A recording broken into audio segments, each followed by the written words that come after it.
Om Shanti and welcome to Soul to Soul. My name is Rose from the Brahma Kumaris in Glasgow, and we're going to talk about your incredible power of peace.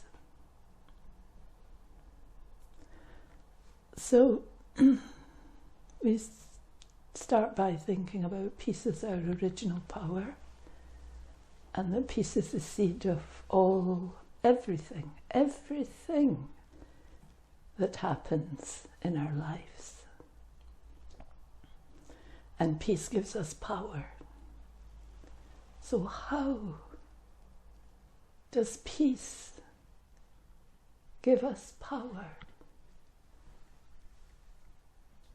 Well, the way to understand this is that when we begin our journey in life, at the very beginning of our journey, we're full of peace. Peace is our original nature. And because we're full of peace, everyone's our friend. And because we're full of peace and everyone's our friend, we're happy. And we're not tired. And we're usually quite healthy. And so there is no peacelessness that has entered our nature. But as we go along the journey, we start to find that we don't like certain things, certain people, certain things that happen, and we don't feel so well maybe, and many things. We're not as happy on our journey.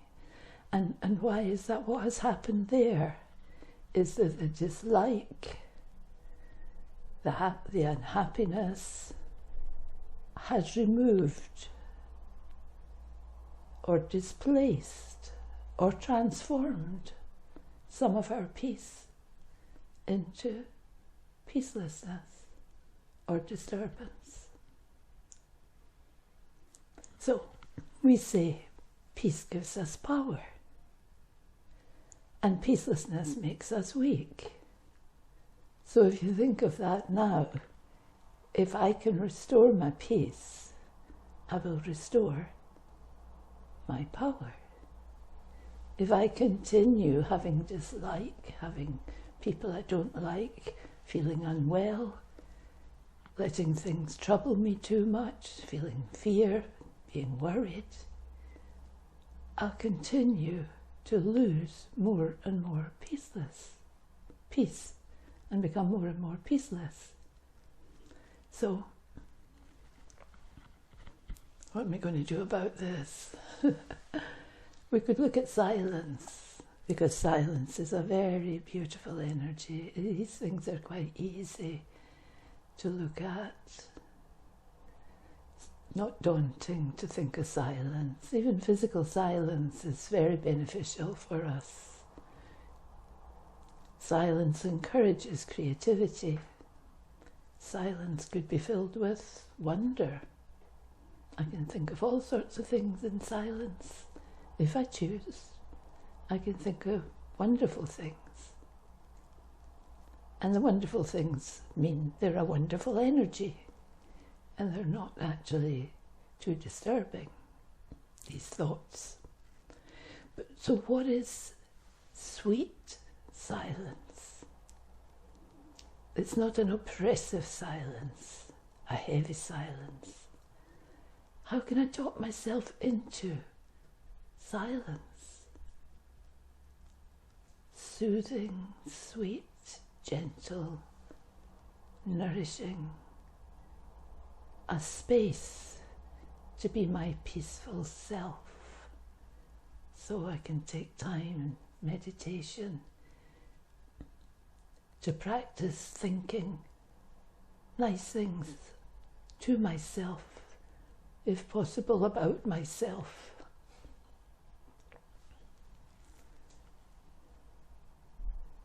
This is sweet silence. If I could encourage myself to think in a very spiritual way, that I'm actually the thinking energy in the centre of the forehead, that would be very, very profitable, soothing, gentle, beautiful silence.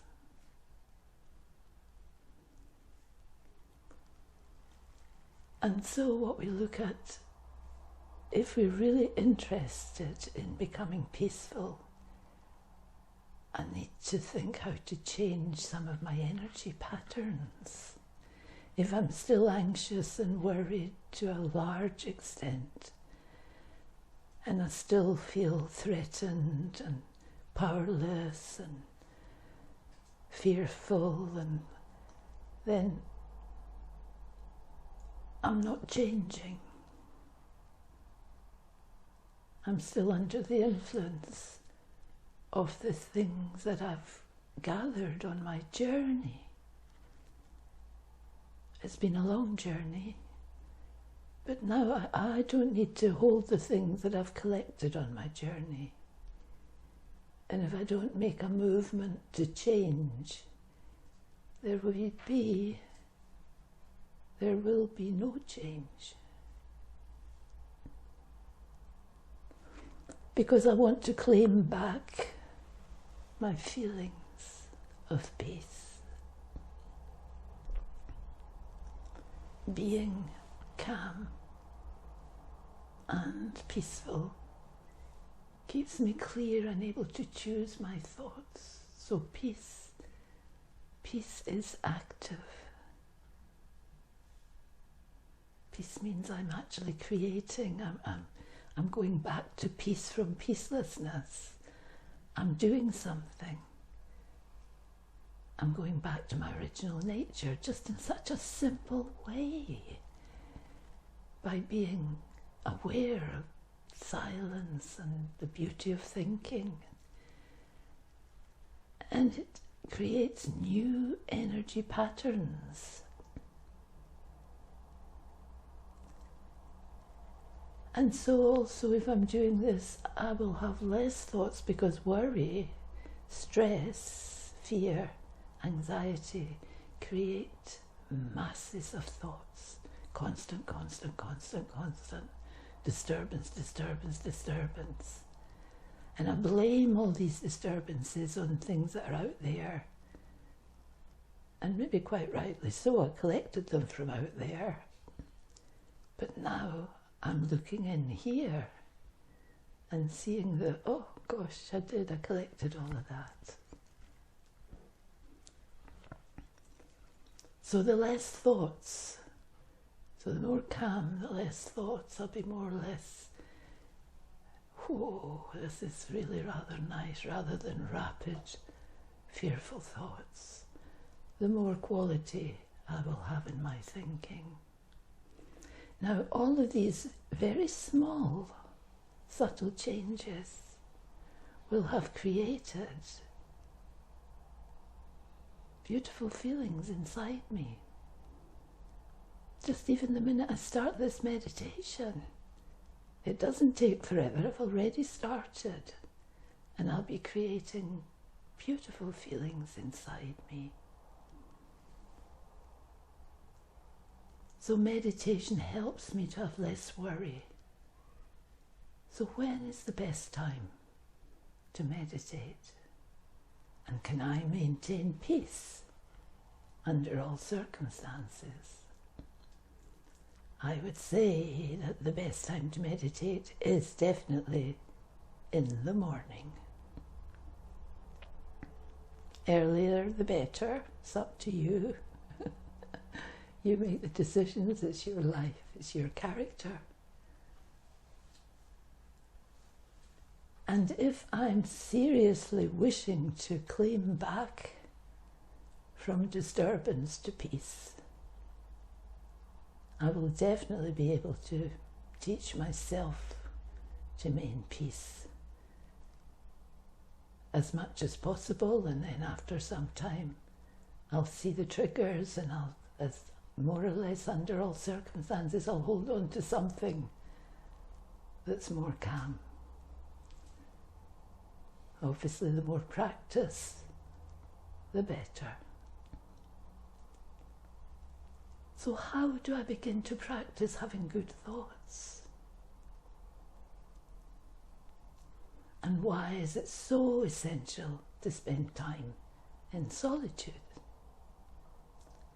Because I'm worthy of having good thoughts, that we have a good heart. If we're listening to this, if we're even thinking about this, you're definitely entitled to have a whole stock of good ways of thinking. I'm sure if you looked at yourself, you'd see that you're kindly, you're friendly, you're generous-hearted, you're loving, you're helpful, you're cooperative. And so that they're already, the goodness is already there, you just have to start using it. So how do I begin to practice good thoughts? A good time is in the early morning, just like I said in the meditation. And why is it so essential to spend time in solitude? And maybe we say, oh, I'm too busy. Are you really too busy for your health and your happiness? It's such a treat to turn that energy over in yourself and feel the feelings that you'll get from that energy. Such a treat. And these thoughts and that feeling is you. You're the real you. Your real beautiful energy beginning to re-emerge. So how does a more peaceful mind bring benefit to all the other areas in my life?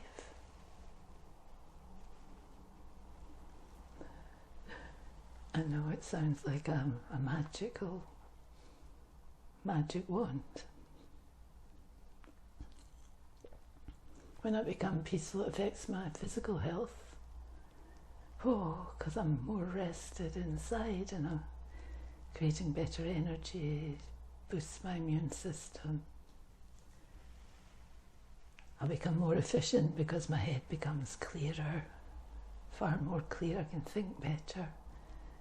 And also, even if it's a stressful job, I can learn to not be quite so stressed, to just remember what it's all about.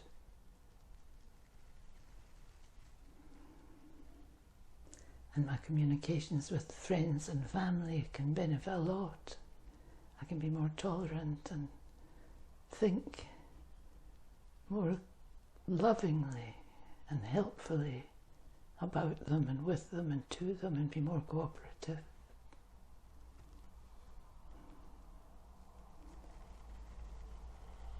It also changes my attitude to the world around me and to nature.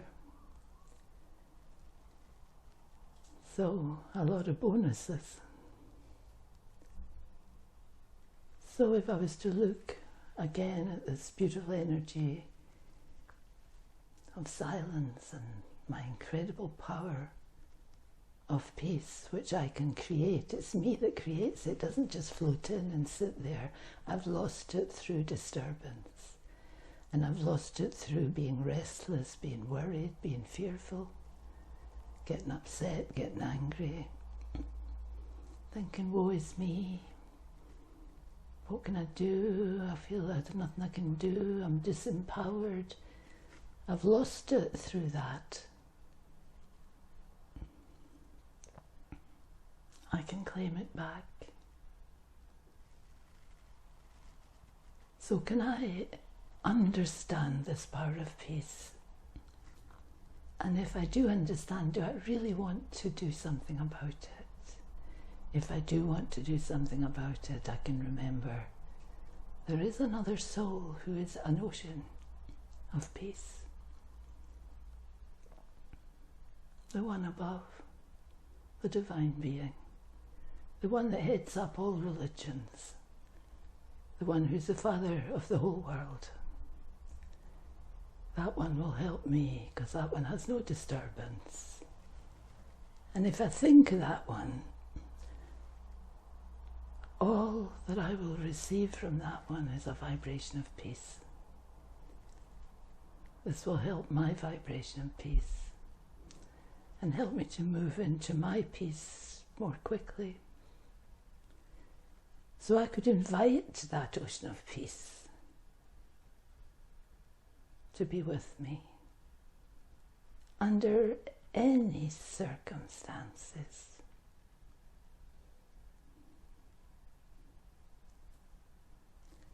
So again, to remember your incredible power of peace is yours. And on the journey, it was replaced by disturbance. It's so simple, actually. It's like arithmetic in a way. I never liked arithmetic. Probably you didn't either, but this is such a simple arithmetic. We were filled with peace at the beginning of our journey, all humans. And whatever activities we got up to put peacelessness in place of our peace. Some more disturbed than others. It depends. This is what's called the law of energy, the law of karma, how we say that whatever we put out we'll get back. So if we start to put out now our original nature of peace, that's where wonderful things can happen, because it has to come back to me, my power, my energy, my wonder, my sweet silence, my connection with the divine. So just to keep looking at your incredible power of peace, because that's who we are. It's our original nature, and it's the seed of everything that happens in our lives. It's the seed of our relationships, our self-image, our creativity, our interaction with others, the way we think, our health of our body, everything. Actually, our lifespan is also included in it. Because it doesn't matter how well and whatever that we look after ourselves, that if there's disturbance, worry, stress, our immune system's depleted. This will affect our lifespan. They say that yogis live a long life and that they look younger and healthier than most others. It's because worry starts to get chased away. So we don't go down that track so much. We don't become superhuman, but a lot of these tendencies that we had, we have chosen. You choose. Nobody makes you. You choose to go for that which is really, really soothing and wonderful and lovely to put through your entire system a few times a day. We can't hold on to all of these things all day, but as time goes on, you'll find you'll put more of this into your day than you did to start with, because you'll want to, and because it will grow. And as it grows, it will encourage you and remind you, here we could do a bit more. So silence is a beautiful energy. I remember in the early days I used to have days of silence, and it wasn't the way I think now. It was quite a lot of the time just simply not speaking. But that was beneficial. It was great, a day of silence. And maybe little touches of meditation. Because everything takes time to grow. So, silence is a beautiful energy. It encourages creativity, and it's filled with wonder. Your wonder. Okay.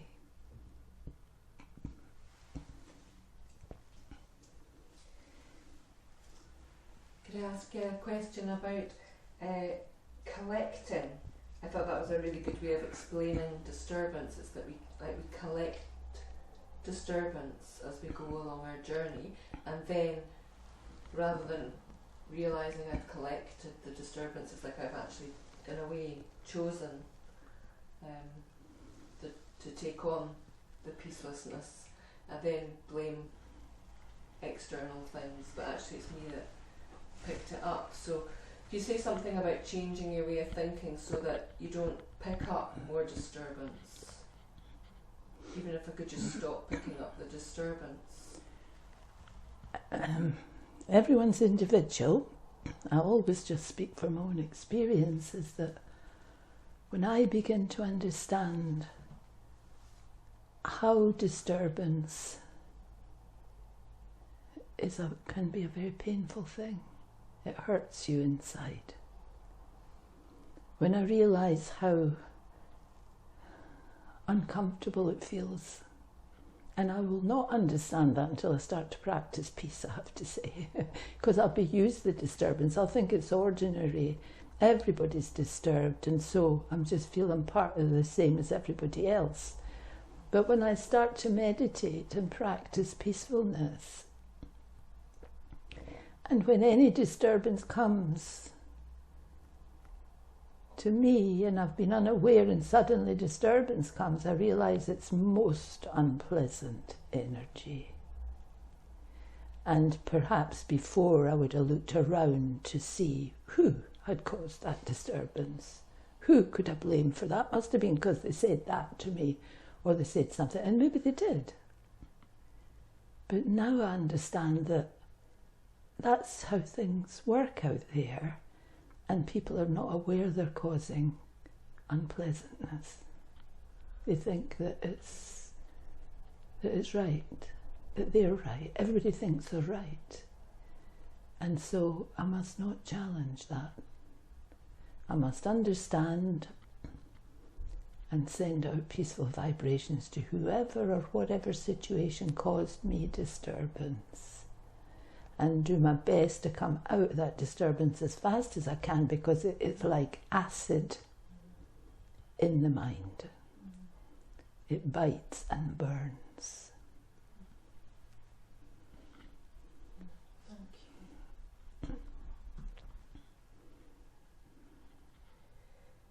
And there was something you said about generating positive thoughts, because I think just knowing what a positive thought is, and you said especially if you can create some positive thoughts about the self, not just general positive thoughts, but towards and about the self. So what kind of things could I begin with?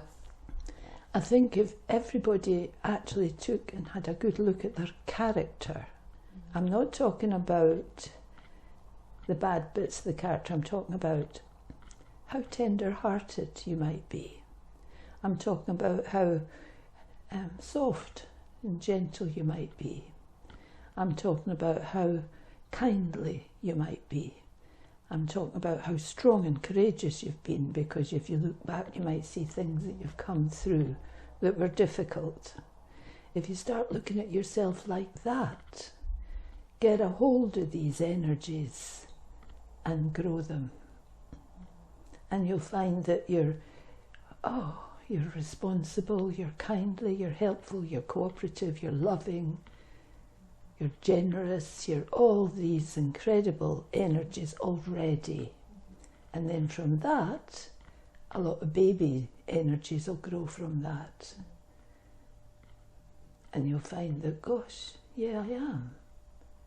And then the more you feel that you want to be calm, you want to be steady, you want to be peaceful, it's not that difficult once you start getting a hold of your good energies.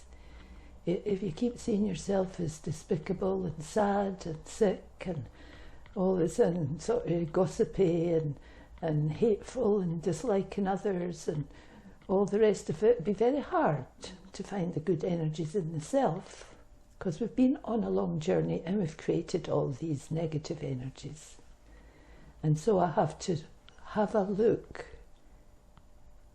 So it's reality, it's real, it's not made up, it's absolute that we are good. But I have to acknowledge the good, okay? Shanti. So we've maybe got a minute of meditation. So we were talking about peace. I would say just sit still, keep your eyes open if possible, and focus on the centre of your forehead, and see yourself as the beginning of your journey, when you were pure, peaceful light, a beautiful energy, fresh, pure and friendly, loving, happy, without a burden. When my peace changes into peacelessness, it becomes a burden, and my burden grows. So we've been on a long journey, so we can see how big my burden has grown. I now carry a large burden, but I can make that burden much, much smaller, day by day, hour by hour, week by week, month by month, year by year, until I become free from the heaviness of my burden, light-hearted and healthier, friendlier, kinder, loving, happy, with more and more peace. And what happens is people around will feel your peace, because they also started off with their peaceful nature, their complete capacity of peace, which now has been changed into disturbance. Om Shanti.